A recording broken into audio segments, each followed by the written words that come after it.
That's right. It's a wisdom as well.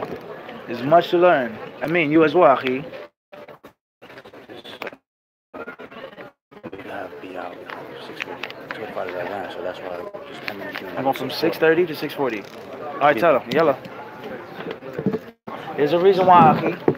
I don't mind telling you or sharing it with you. You tell them. But we gotta have more time. If there's no time, we answered it before online. This is a swal, feeling. What are you? If someone asks this question, so you're not alone. Inshallah, we'll be taking some questions from the floor. Bismillah. Not from online. Jazakumullah khair. Inshallah, questions ready. Bismillah. Assalamu alaikum. Wa alaikum assalam wa rahmatullahi wa barakatuh. تفضل أخي.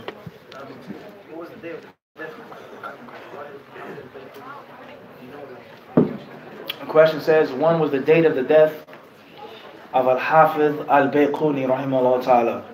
The answer to that question lies in your own research. I can give you the answer. He gave you a big part of the answer, if not the answer. But we know that we have a culture and a way that we like to answer questions. And mashallah, tabarakallah, the question is, when was the death of Imam Bayquni? We mentioned the question. I see you, inshallah, to have some potential. Your face seems like the face of someone who's, inshallah, blessed and talented. Mashallah alaik. So with that being said, I don't want to handicap you. And the worst thing to do with an Arabian racehorse is what? I mean, it's the what? Tie his legs up. Huh? You'll appreciate it later on. Next question. Any other questions before we go? خلاص؟ تفضل أخي.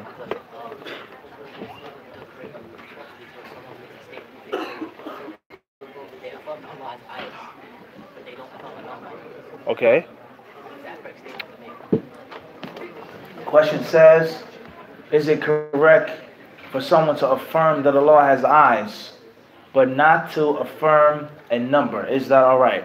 Imam Ahmad rahimahullah ta'ala, he says, with regards to the names of Allah and the attributes of Allah and the actions of Allah, he says, لا يتجاوز في ذلك القرآن والسنة. We do not go beyond the Quran and the Sunnah. When they beat Imam Ahmad and they injured him tremendously, some narration says they dislocated his wrists, and others say his shoulders. He went through a lot of pain and agony. They whipped him badly, and they kept forcing him.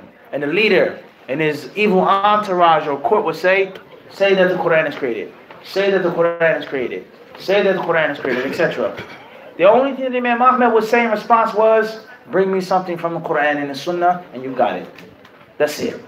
If you can bring me from the Quran and the Sunnah, then I'll submit to what you're saying. You don't have to beat me. And if you can't bring me something from the Quran and Sunnah, then you're going to break your whip and you're going to break your sticks on my back. Because I'm not giving up and I'm not giving in. So therefore, Allah subhanahu wa ta'ala, for someone to say that he has eyes, where is he getting that from? He's getting it from the Quran and the Sunnah. And what does Allah subhanahu wa ta'ala or his messenger alayhi salatu and or his messenger say about Sifatul Aynain lillahi subhanahu wa ta'ala? The Prophet, he says that the Dajjal is a'wa. He's missing an eye.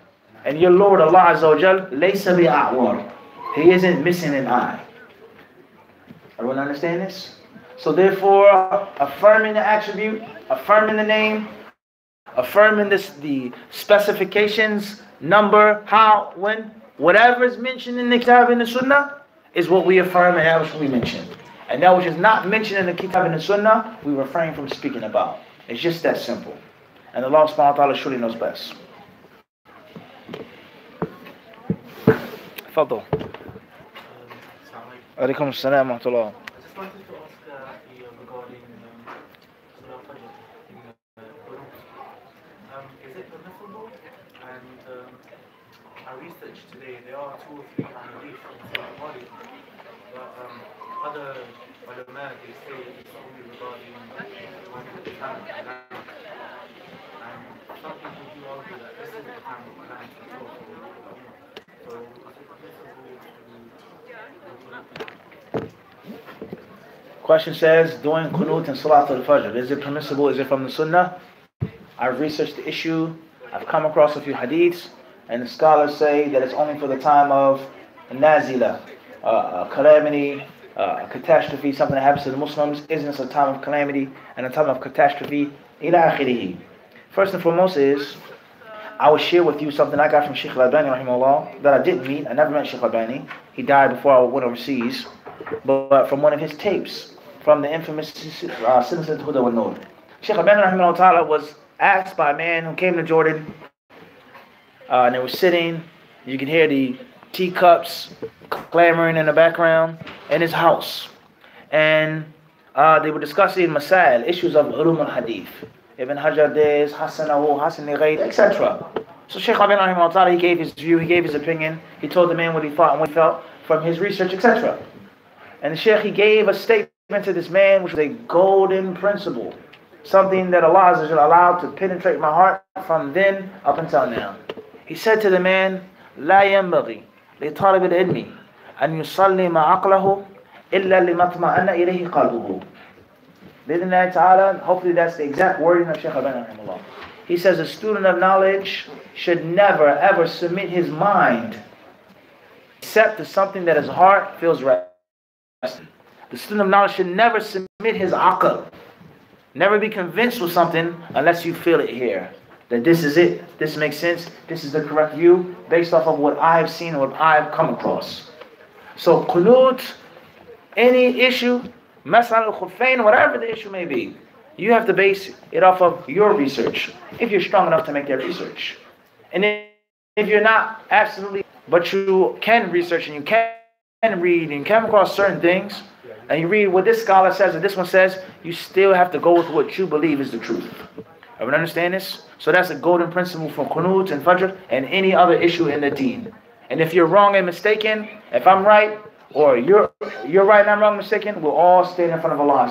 That's for sure. Mutayaqin. There's no khilaf about that. Everyone is going to stand in front of Allah. Clear on this? Secondly is, I'm going to answer the last part of the question, because that's the most important part here.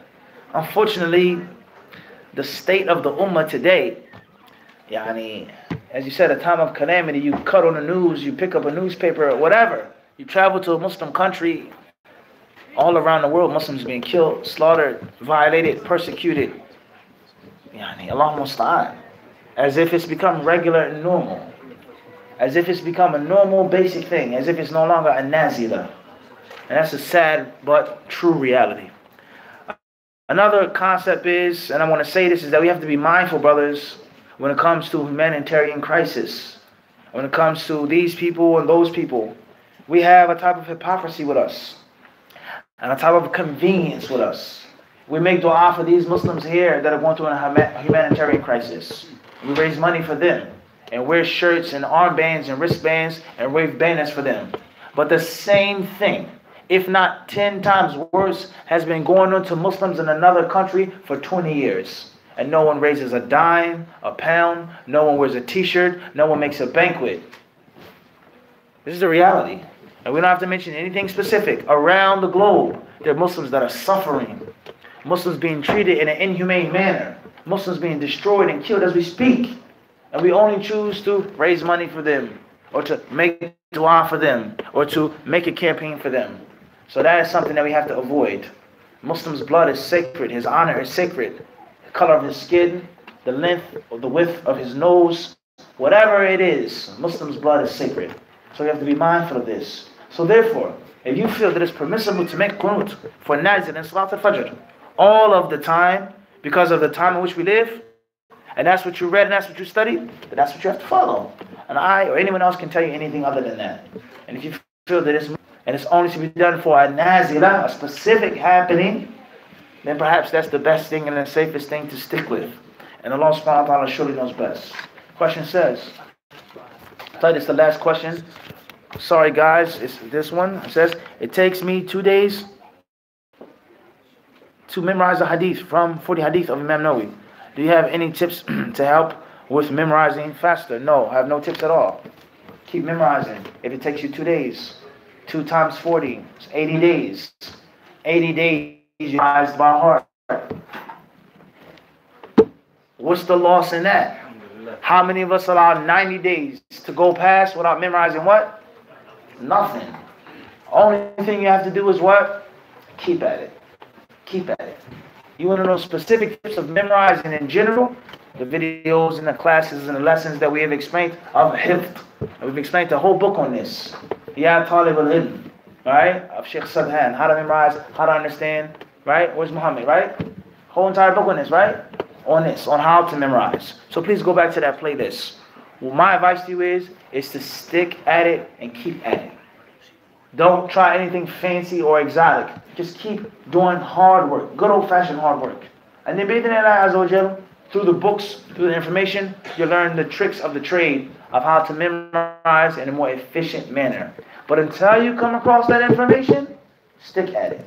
If you memorize 42 hadiths every 80 days, after 3, 4, 5 years, how many hadiths will you know, Abdul Qawi? You know many hadiths. So it's not a loss in that. And we have to be aware of just thinking that talab al-ilm is something that's romantic. Talab al-ilm is something which is brutal. It's brutal, it's not nice, it's not pleasant. Hard work. Blood, sweat, tears. That's it. Blood, sweat, and tears. It's not something you take this pill, or you eat this raisin, or this gum in Yemen, or you wear this belt, or you sit in the corner and you rock. Hard work.